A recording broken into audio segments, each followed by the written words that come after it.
Bueno, ya saben que a mí me pueden encontrar todas las mañanas a las 8 menos 10 de la mañana en la 10 Radio, analizando la actualidad, que bueno, cómo está la actualidad en estos momentos. Bueno, tenemos yo creo que una invitada muy importante, hacía tiempo que no la veíamos, pero bueno, se ha prestado a venir a conocerla más de cerca. Dulce, muy buena. Muy buena, encantada. ¿Qué es de tu vida? Cuéntanos. Pues nada, feliz fuera de la política y haciendo un poco de lo mío, ¿no?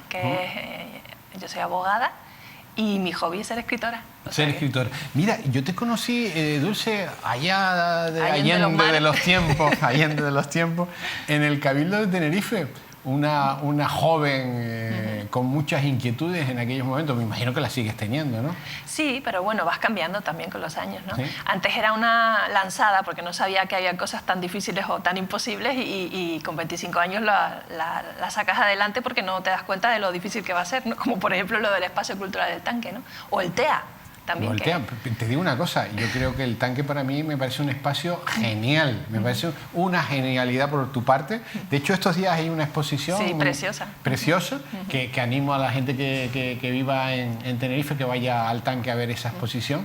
Pero yo creo que es una genialidad el espacio cultural del Tanque. A mí me pareció una oportunidad de conservar, aunque sea un espacio de la refinería que ha estado con nosotros 90, casi 100 años. Sí, un símbolo de lo que fue Santa Cruz, y al mismo tiempo encima es un espacio que le gusta mucho a los artistas porque despierta mucho la imaginación. Es un lugar tan poco habitual que todo el mundo que entra adentro de los artistas quiere hacer algo. Y sin embargo, Dulce, se lo han querido cargar. 1000 veces. Y se lo quieren cargar todavía, sí. Me parece una barbaridad tremenda, ¿no? Cosas que pasan en las ciudades pequeñas. Mira, Dulce, culturalmente no estamos cojos en Canarias. ¿En qué sentido? Depende. En el sentido amplio de la cultura. En el sentido de la creación, ¿no? O sea, los creadores, por ejemplo, mira, mujeres escritoras, ¿no? Que es en lo que hemos estado trabajando últimamente en el proyecto de la literatura femenina. Hemos estado estudiando diversos aspectos, como por ejemplo los premios de literatura que se están dando en Canarias y tal, y en los últimos 10 años las mujeres escritoras han pegado un salto, el mayor salto de toda la historia de la cultura en Canarias, ¿no? Pero o sea, la visualización, Dulce... Ese es uno de los problemas, ¿no? La visualización. Esa es una de las cosas que hay que cambiar, que se visualice más. Pero porque no lo sabes tú, pero se queda en que lo sepas tú y ese círculo no trasciende. Se enteran los lectores que se quieren enterar, sí. Y al final un escritor vive de sus lectores. ¿Somos un territorio poco culto? No, yo creo que no. Somos un territorio que tiene una parte de gente culta y otra parte de gente inculta, como todos los territorios, ¿no? En uno se nota más y en otro se nota menos. Quizás somos un territorio poco dado al diseño y a la arquitectura, pero muy dado a la música, a la literatura, a las costumbres, al patrimonio cultural inmaterial, a las romerías, a todo lo que es... O sea, tenemos partes de la cultura más desarrolladas, la música probablemente es la más desarrollada. El cine no está mal, gracias a los incentivos que se crearon en 2004. ¿Has visto el problema que hay ahora con el cine, no? Sí, sí. Bueno, pero se puede arreglar, es cuestión de ponerse. ¿Pero y quién lo va a arreglar? Porque yo no he escuchado a nadie que diga nada. Alguien tiene que arreglarlo, claro. Pues debería arreglarlo, desde mi punto de vista, el consejero de Hacienda. Sí, pero no puede ser que los incentivos para el cine ahora sea mejor hacer una película en la península que en Canarias. Tampoco es así, solo que hay que actualizar determinadas cosas y hay que negociar con el gobierno central. Y como tú decías antes, pues no está la actualidad como para negociar con nadie, porque ahora mismo todo el mundo está en otros rollos. Pero cuando creamos los incentivos fiscales al cine, que fue en 2004, bueno, estuvimos desde el 99 al 2004, también nos costó muchísimo convencer a la Comunidad Europea y al Gobierno de Madrid para meter esos incentivos dentro del REF. Dulce, tú eras un martillo pilón. Sí, tú eras sí. pum, yo pum, y Adán, pum. los dos. Bueno, y Adán y muchos más, pero sí. Eran martillos pilones, sí. Dale que te pegue una vez, otra vez, y al final se conseguían, a lo mejor no todo, pero se conseguía el 50% de algo. Sí. Pero es que ahora Tiene estamos que ser martillo en manos pilón. de Dios. Ya, pues está. Si no hay martillos pilones, va mal la cosa. Fuiste muy criticada en la época tuya, ¿no? Sí, yo creo que era, en parte porque era mujer y muy joven. Y muy inexperta también, o sea que también porque me equivoqué muchas veces. La experiencia viene con el tiempo, ¿no? Claro, yo creo que equivocarse no es malo, es bueno, ¿eh? También. Yo siempre digo que, como es, a veces aciertas y a veces aprendes. Nunca digo, a veces fracasas o a veces te equivocas, sino a veces aciertas y siempre aprendes. Dulce, si uno se equivoca, pide disculpas y yo creo que es muy digno, ¿no? Está claro. Pedir disculpas y muy loable, ¿no? Y no pasa nada. Pero te dieron a ti precisamente, tuvieron en quina, ¿por qué? Ni idea, no lo sé. ¿Tú lo notabas eso?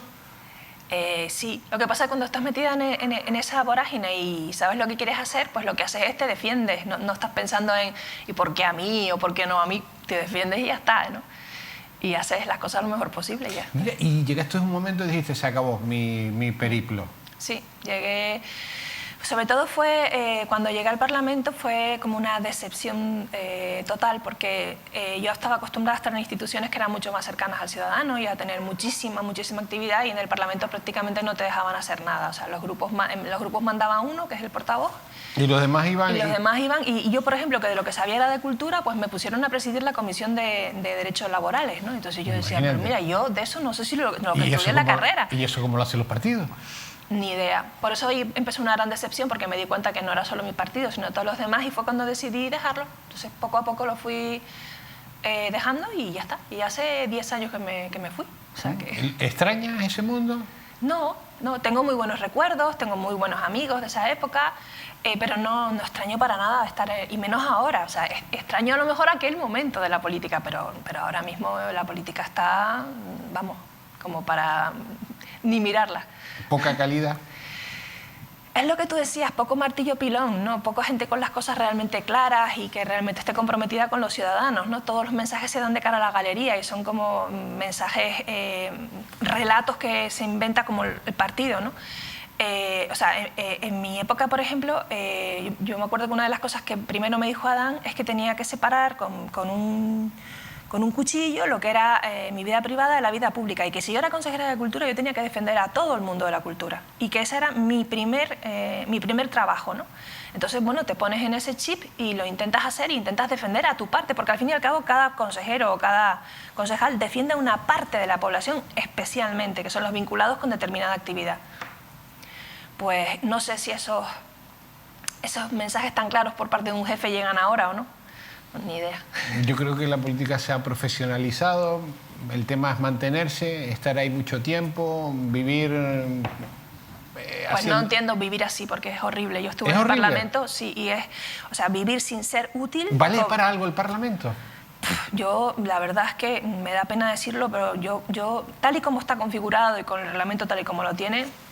Para eso que vayan los 5 portavoces y claro, ya está. Y ya está, con que vayan 5, uno de cada partido, y tenga la votación proporcional a lo que ha sacado de votos y ya está. Y ya está, no hace falta que haya Por tanto. desgracia, esa es mi impresión y eso fue lo que yo viví, ¿no? Y me digo por desgracia porque no me gustaría que fuera distinto, pero no hay una libertad parlamentaria, al menos en Canarias, ¿no?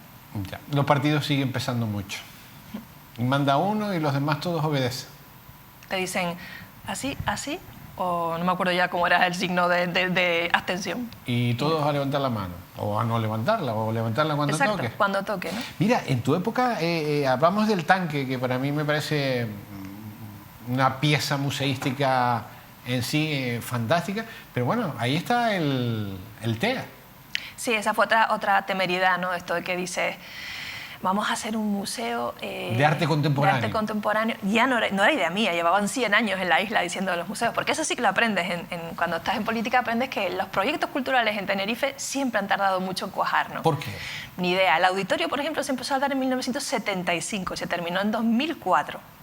Y el Museo de Arte Contemporáneo... Mira que le han dado leña con el auditorio también. Esa también fue una obra que me tocó a mí. También, madre mía. No somos capaces... Estamos en un bucle siempre, sí. Con una coletilla que se queda de las cosas y ahí nos quedamos. Sí. Bueno, menos mal que el TEA tuvo buena suerte en ese sentido y ha tenido siempre muy buena prensa desde el día que se abrió. Bueno, incluso antes de abrirse fue todo lo contrario al auditorio, ¿no? Yo creo que ya como que nos habíamos acostumbrado a una gran obra de cultura. Entonces, el TEA, o sea, realmente el Museo de Arte Contemporáneo fue idea de Eduardo Westerdahl en los años 30, que Tenerife necesitaba un museo. Y estuvimos dándole vueltas 80 años, ¿no? Hasta que llegué yo y entonces, bueno, pues empecé, digo, pues sí, hay que hacerlo y todo el mundo está de acuerdo, vamos a hacerlo. Y empezamos a buscar el dinero, los terrenos, la idea, los arquitectos. ¿Y salió? Yo creo que es un referente hoy en día. Yo creo que es un referente, sí. Yo creo que cambió un poco esa parte de la ciudad, unió la zona del mercado con la zona de la Noria Y bueno, no conozco a nadie que hable mal del TEA, la verdad. No, no, no. Dulce, ¿hay que ayudar más a los artistas? Pues sí, especialmente a determinadas materias artísticas. Por ejemplo, yo creo que los músicos se pueden buscar muy bien la vida porque... Bueno, los músicos ahora con la pandemia están los pobres. No me refiero a esos músicos, sino en general hay mucha parte de profesión musical, como son las orquestas sinfónicas que siguen cobrando el sueldo, los profesores de los conservatorios que siguen cobrando el sueldo, los profesores de las escuelas de música que también cobran un sueldo. Hay muchos bolos, aunque parezca que no, pequeños bolos. Desde luego se pueden buscar mucho mejor la vida que los escritores, ¿no? Y que los arqueólogos, o que los arquitectos también están más organizados. O sea, depende de la rama de la cultura a la que te dediques como artista, estás más protegido o menos protegido. Pero ser artista en Canarias es complicado, ¿no? Sí, pero eso cuando tienes una pulsión de crear, da igual. Vas a seguir creando. O sea, es la diferencia entre ese sector económico y los demás sectores económicos. En otro sector económico, cuando va mal, cierras la empresa. Pero cuando tú eres cantante o tu pasión en lo que es escribir, nunca puedes dejar de escribir ni de cantar. ¿Estás escribiendo ahora? Sí, estoy escribiendo la cuarta novela, a ver. ¿Cuarta novela? Sí, ahí estoy un poco... ¿De qué trata la cuarta novela? Bueno, siempre son los mismos personajes, es una novela negra, con los mismos personajes que las tres primeras, y esta vez es en Fuerteventura. ¿Y por qué te gusta la novela negra? Me encanta, ¿Sí? Me encanta de toda la vida, sí. Primero como lectora, leía todo lo que caía en mi mano de novela negra y sigo leyéndolo, y luego me dio por ahí cuando dejé la política, precisamente, dije... ¿En qué te inspira? ¿En casos reales? En todo, sí, sí, sí. Mucho de mis novelas son realidad. O sea, lo que pasa es que es una realidad que luego tú la mezclas con la ficción. La vas haciendo... y después, ¿la gente lee aquí? No, en la misma proporción, leen mucho más mujeres que hombres, curioso, ¿no? Pero en la misma proporción que en el resto de España, ¿no? Hay bastantes lectores todavía. Lo que pasa es que ya la gente se va acostumbrando a leer en digital. A mí no me gusta leer en digital, te lo prometo. Ya, hay mucha gente que no, pero yo ya, por ejemplo... Yo quiero un libro, tocar el papel, pasar la página... Yo con los viajes me acostumbré y ahora es al revés. ¿Sí? ¿Con las tablets? Sí, porque tengo más de 1000 libros en la tablet. O sea, sí, y puedo ir repasar y tal, mientras que si te vas de viaje con libros de papel te puedes llevar 1 o 2. ¿Todos los días un ratito de lectura? Todos los días de mi vida, sí. ¿Cuánto le dedicas a la lectura? Entre media hora y 1 hora al día, más o menos. ¿Y cuando puedo. ¿Qué estás leyendo ahora? Pues ahora estoy leyendo una que se llama La felicidad es una taza de té contigo, y es de Mamen Sánchez y es de un policía. O sea, aunque bonito, ¿no? La felicidad es una taza de té contigo, ¿no? Y es sobre un policía que se llama Manchego, que está en Madrid, y un caso que le surge de Inglaterra. Y bueno, siempre que tengo un ratito me pongo a leer. Qué importante es leer, ¿no? Y nosotros recomendamos leer. Qué importante que lean nuestros hijos cuando se vayan a acostar, antes de acostarse 5, 10, 15 minutos, que empiecen a leer para crear el hábito, Sí. porque si no creamos el hábito después no se lee de mayor, ¿no? Exacto. Mira, abogada y doctora en arquitectura. ¿Por qué doctora en arquitectura?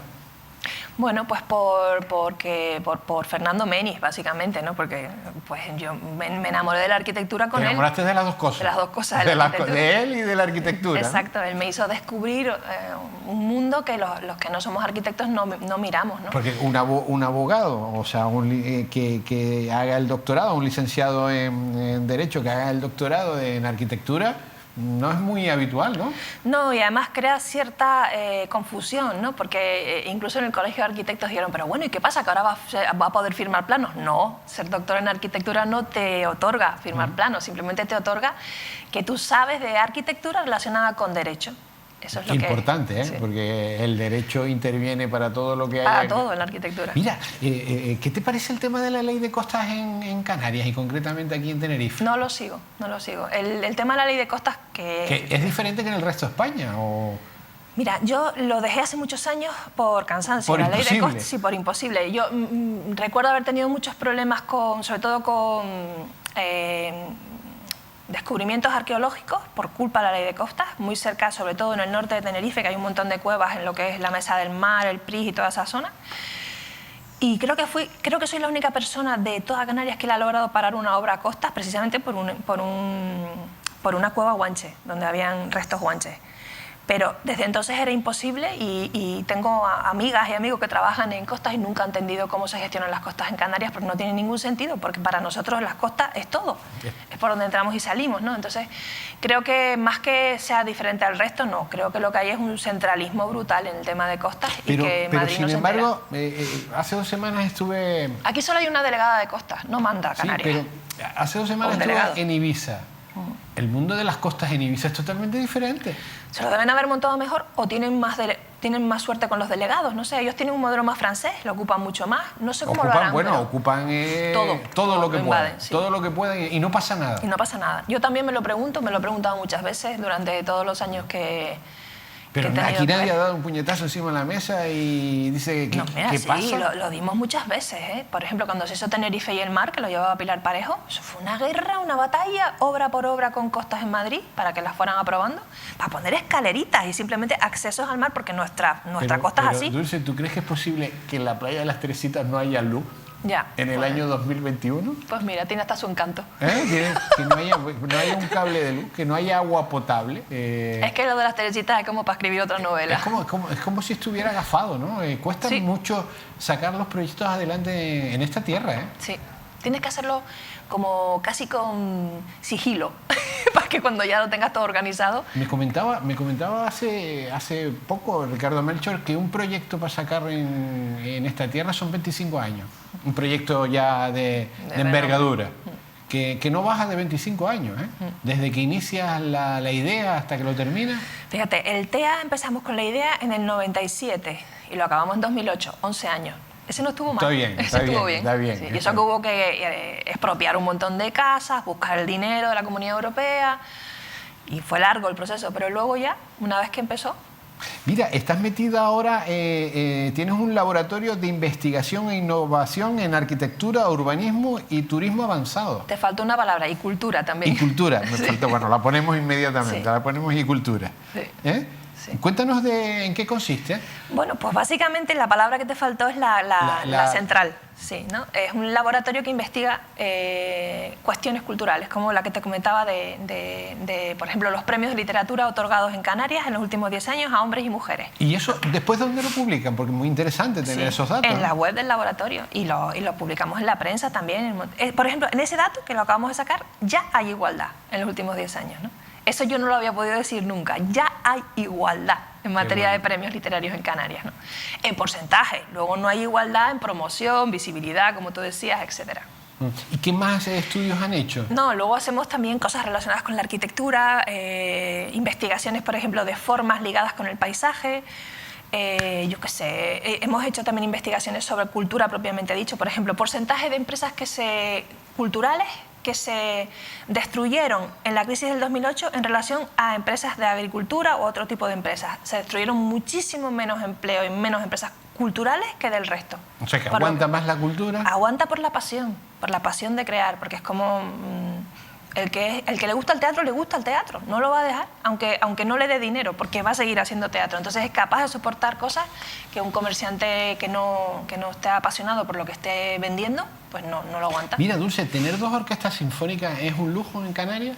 No. 2 orquestas sinfónicas, no.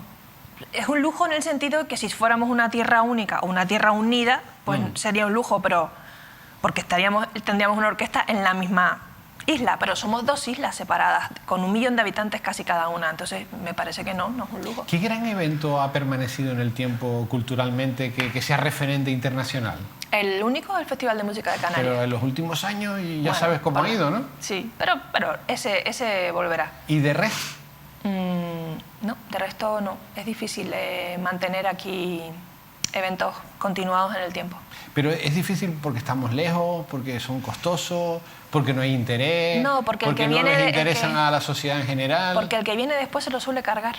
O sea que el deporte aquí llegan unos y se cargan a los que están. O sea, no hay continuidad en nada. En casi nada. Bueno, hay cosas que si las dejas muy bien montadas no pueden cargárselas detrás. Por ejemplo, cuando nosotros montamos las escuelas de música de Tenerife, que somos un referente en toda España, la red de escuelas de música es tan potente y tiene tantos niños estudiando detrás y tantos padres que las apoyan que es imposible cargársela ahora mismo, ¿no? O la red de bibliotecas públicas también. Entonces, tienes que hacer proyectos sabiendo que te los van a cambiar o que lo van a intentar cambiar. Tienen que ser tan potentes que no los cambien, como el TEA, ¿no? Aunque pueden tener una mejor o peor gestión en unos años determinados, pero luego vuelven a tener la misma potencia porque están bien pensados, ¿no? Y bien hechos. Pero claro, tienes que diseñar cosas pensando en eso. Sí. Bueno, es como diseñar, como tengo mucha relación con la arquitectura, yo siempre digo que eso es como diseñar un edificio con resistencia antisísmica y volcánica, ¿no? Y tienes que imaginarte que a tu proyecto cultural pues le va a venir una ola por encima y tiene que resistir, ¿no? Entonces, si resiste a ese análisis, que es un buen proyecto. ¿Y no aprenderemos alguna vez que lo que hay que hacer es no cargárselo de los demás, sino apoyarse como trampolín para saltar más lejos? Yo lo aprendí, pero eso depende de cada persona. Pero han pasado los años y seguimos. Bueno, no, por ejemplo, ahora yo creo que Juan Márquez, que es el viceconsejero de Cultura, lo está haciendo muy bien. También le cambió el nombre a lo que yo llamé Canarias Cultura en Red, se lo cambió por Instituto Canario de Desarrollo Cultural, que por cierto yo quise llamarlo Instituto Canario de Cultura, pero estaba ocupada la palabra, no me dejaban usarla en el registro mercantil. Y ahora él lo cambió, pero lo está haciendo bien y está manteniendo los programas que iban bien, como Canarias Crea. ¿Has visto el presupuesto? Sí, es mucho más bajo. O sea, bueno, en eso sí que ¿Cómo? ¿Es más bajo que en el 2008? Sí. Más bajo que el mayor de todos los dejé yo, que fue el 2007. Bueno, 70 millones.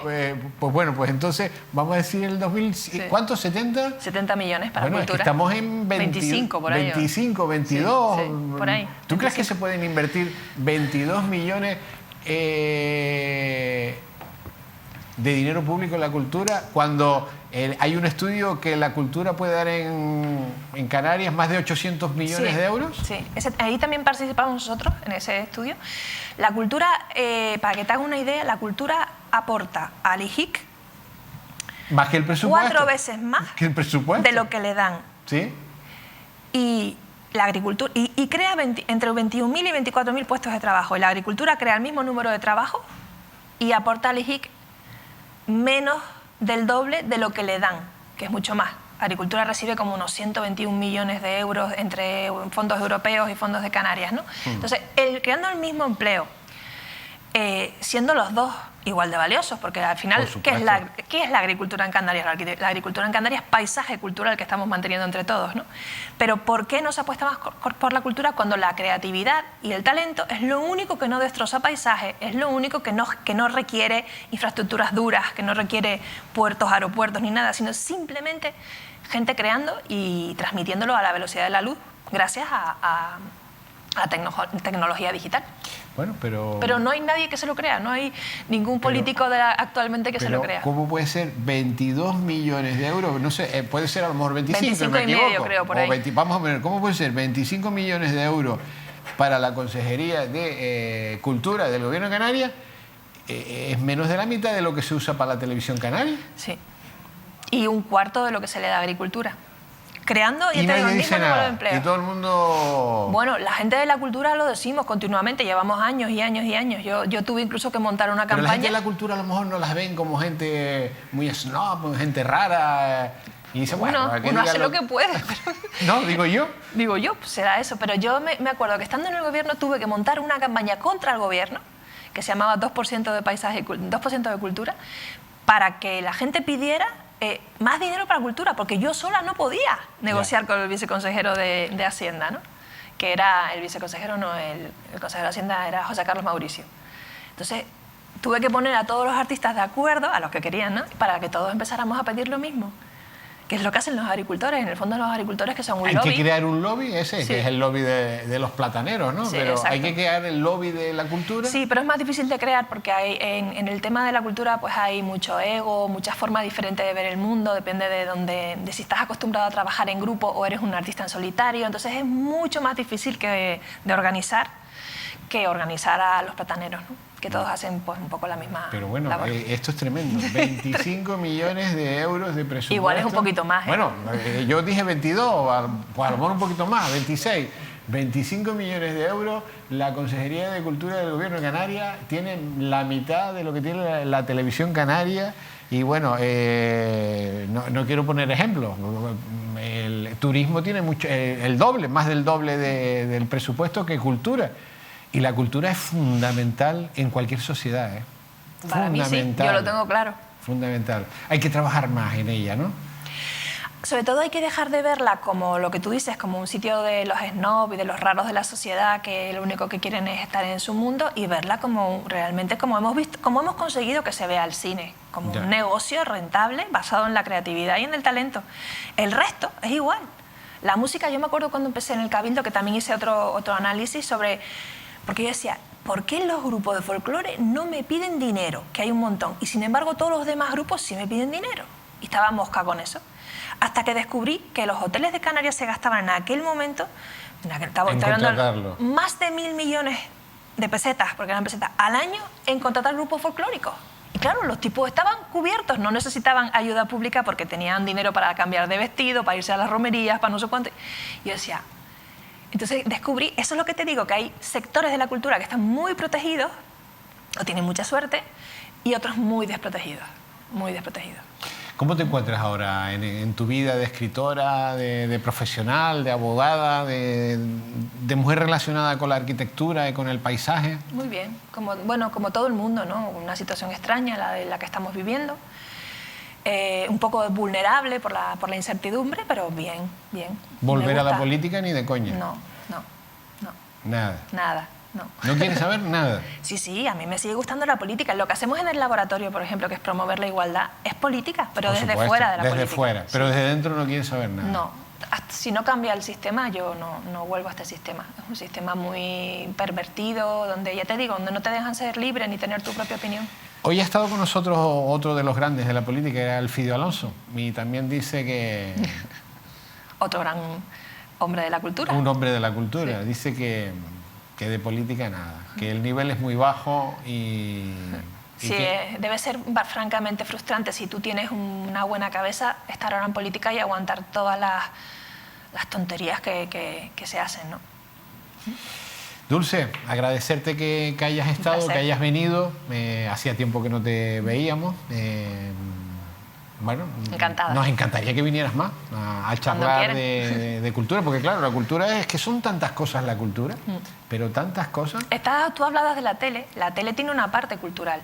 El tema es saber si se está haciendo bien o no se está haciendo bien. Pero hay una parte de ese dinero que es como el del cine, que es una parte que son contenidos culturales que supuestamente se deberían crear para que llegaran a más gente. En la Canaria poco. Ya, por eso te digo que parte de ese presupuesto de la tele debería ser distribuido con mejores criterios culturales. Pero no es así. Los criterios son criterios políticos, le damos a este, le damos al otro, este es amigo, el que no es amigo no, tiene que esperar que venga otro partido para que le den, pero y así no se puede caminar. Son cosas francamente mejorables. A mí, yo cuando veo una cosa mejorable, me interesa. Cuando veo una cosa que no tiene remedio, pues digo, pues nada. Por ejemplo, el Parlamento no tiene remedio. Pero la tele es mejorable. Estamos hablando de la televisión canaria. Sí. Es mejorable. Es mejorable. ¿Y tú crees que se puede? Porque yo creo en la televisión canaria. Es una cuestión de voluntad. Yo creo en la...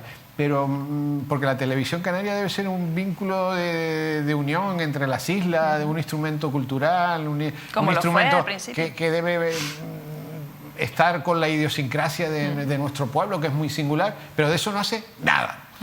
Últimamente no, pero vamos, que creo que es una cosa que se puede recuperar fácilmente, es cuestión de voluntad. Dulce, gracias. Gracias a ustedes. Por estar un ratito hablando de algo tan importante y que tan poca importancia le damos, que es la cultura. Te deseamos todo lo mejor. Gracias. Bueno, nosotros nos vamos.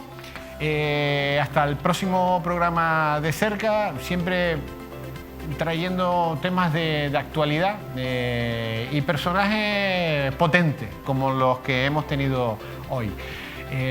A mí, todas las mañanas a las 8 menos 10, si sintonizan la 10 Radio, lo pueden hacer en toda Canarias a través de la televisión, de la TDT, la 10 Radio, o por internet, www.la10.es, pues allí todas las mañanas intentando informar, formarnos y por supuesto con el objetivo de entretener, porque tanto la radio como la televisión al final el objetivo es entretener.